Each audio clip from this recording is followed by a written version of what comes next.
नमस्कार, मैं हूं शम्स ताहिर खान और आप देख रहे हैं वारदात।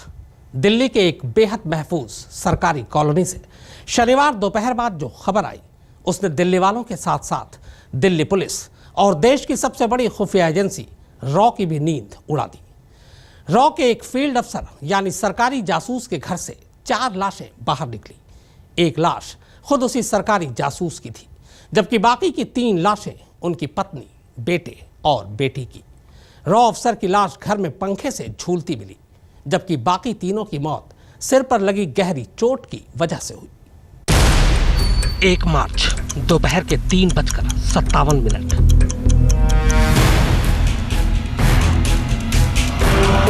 सादिक नगर, साउथ दिल्ली। डिफेंस कॉलोनी थाने के फोन की घंटी अचानक घनघना उठती है। दूसरी तरफ से फोन करने वाला पुलिस को खबर देता है कि सादिक नगर के सरकारी फ्लैट नंबर 47 टाइप 4 सेक्टर 3 में कुछ गड़बड़ है। तमाम पड़ोसी घर के बाहर इकट्ठा है, पर घर का दरवाजा कोई नहीं खोल रहा। फोन करने वाला इसके बाद जो आखिरी लाइन बोलता है, उससे पुलिस अचानक चौंक उठती है।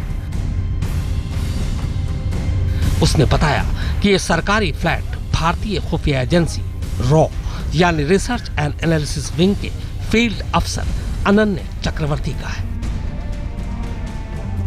खबर मिलते ही पुलिस के कान खड़े हो जाते हैं। पुलिस की टीम फौरन मौके की तरफ भागती है। फ्लैट के बाहर सचमुच भीड़ थी। पूछताछ में पता चला कि चक्रवर्ती के घर काम करने वाली नौकरानी रोज की तरह आज भी दोपहर करीब 3 बजे फ्लैट पर आई, पर उसके लगातार घंटी बजाने के बाद भी दरवाजा नहीं खुला, जबकि दरवाजा अंदर से बंद था, यानी घर के लोग तब अंदर ही थे। इसी के बाद नौकरानी को कुछ शक हुआ। उसने फौरन पड़ोसियों को यह बात बताई। पड़ोसी ये सुनकर फौरन चक्रवर्ती के फ्लैट के बाहर जमा हो गए। उन्होंने भी दरवाजा खुलवाने की तमाम कोशिशें की, पर जब दरवाजा नहीं खुला तो खिड़की का शीशा तोड़कर अंदर झांकना चाहा, पर कुछ दिखाई नहीं दिया। इसी के बाद एक पड़ोसी ने पुलिस को फोन कर दिया। हस्बैंड फैमिली थे, लेडी भी अच्छी थी, भाई साहब भी अच्छे थे, बच्चे भी अच्छे थे और हमारा पूजा मेंबर कमेटी का मेंबर थे। हाँ, और भाई साहब हमारे साथ मजाक करते थे, बस यही तक हम लोग जानते। पुलिस आई, देन दरवाजा तोड़ा और उसके बाद अंदर ड्राइंग रूम में वो पंखे से लटके हुए थे। पड़ोसियों और नौकरानी की बातें सुनने के बाद पुलिस ने फ्लैट का मेन दरवाजा तोड़ने का फैसला किया। इसके बाद दरवाजा तोड़कर जैसे ही पुलिस अंदर दाखिल हुई, हर एक के होश उड़ गए। बेडरूम में रॉ एजेंट अनन्य चक्रवर्ती की पंखे से झूलती लाश मिली, जबकि दूसरे कमरे में खून से लथपथ 3 और लाशें पड़ी थी। ये लाशें चक्रवर्ती की पत्नी जयश्री, उनके 17 साल के बेटे अर्नब और 12 साल की बेटी दिशा की थी। किसी तरह खिड़की से झांक कर देखने की कोशिश हुई, अंदर से कोई आवाज नहीं आई। लोग परेशान हुए। उसके बाद पुलिस को इत्तला दी गई। पुलिस जब मौके पर पहुंची तो उन्होंने जब फ्लैट खोला, तोड़कर फ्लैट का दरवाजा तोड़कर जब वो अंदर दाखिल हुए तो अंदर का जो मंजर था वो बेहद भयावह था। अंदर अनन्य चक्रवर्ती एक फंदे के सहारे पंखे से लटक रहे थे, जबकि उनकी पत्नी जयश्री, बेटा जिसकी उम्र 17 साल है और बेटी जिसकी उम्र 12 साल बताई गई है, वो अलग अलग जगहों में घर के अंदर ही मृत हालत में पाए गए। उनके शरीर में और सिर में खास तौर पर किसी भारी चीज से चोट मारे जाने के निशान थे और काफी सारा खून भी बहा हुआ था।